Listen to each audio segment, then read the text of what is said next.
We have run a program for 11 years, since 2013. I say 11 years not because that's when the national team started playing basketball, but because that's when I started being involved, had the opportunity to get involved, but also, most importantly, that's when we changed the way we manage our national team program in Uganda. In January 2013, the president of the Basketball Federation then, who is now the chairman of the National Council of Sports, Mr. Ambrose Tashobia, went into an agreement with the general manager from then to now, Mr. Santur Gedi, to form a committee to manage the affairs of the national basketball team differently from how it had been done before. When Haji Santur was approached, he then put wheels in motion to form a committee to work with. At that point, we were going to Dar es Salaam for the Zone 5 Championship qualifiers for Afrobasket 2013. And in 2013, the challenge was, up until that point, the national team had been just one of the many products of the federation, but that was inferior to the league, inferior to many other things because of how short-term it was and how much it required at a time when the federation didn't have much else going on besides the league. So what essentially would happen would be 2 weeks before a tournament, the federation would appoint 2 coaches who would then put together 12 players between the best 3-4 teams. And these 12 players would probably practice for 1 week with so many challenges, get on a bus, say to Dar es Salaam or to Burundi, a whole 2-hour journey, get off the bus, play, lose, come back, rinse, repeat.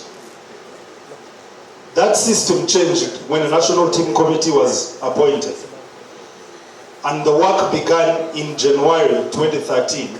That was the first time our national team flew to a tournament from here to Dar es Salaam. Even then, they arrived at 4 p.m. I'd been one of the fans that had taken the bus to Dar es Salaam. The team arrived at 4 p.m. and at 6 p.m. played the opening game against Tanzania. We ended up winning that game, but we knew that day that things were going to have to be different going forward. Fast forward, the committee got into work. In 2014 October, at Lugogo, we qualified for our first Afrobasket, both men and women. It was the first time we had prepared properly.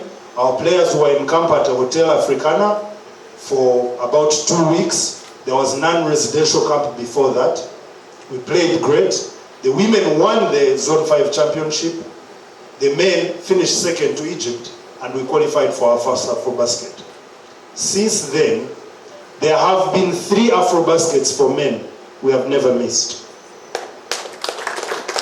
In 2015, our first Afrobasket, we finished 15th out of 16, like all novices. We only beat our English-speaking brothers in Zimbabwe because they were new there like us. In 2017, we went to Senegal. We finished 12th out of 16.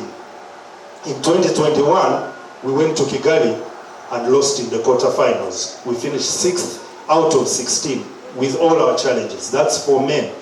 The women, who we have always said will one day be our first gold because of what they have showed us.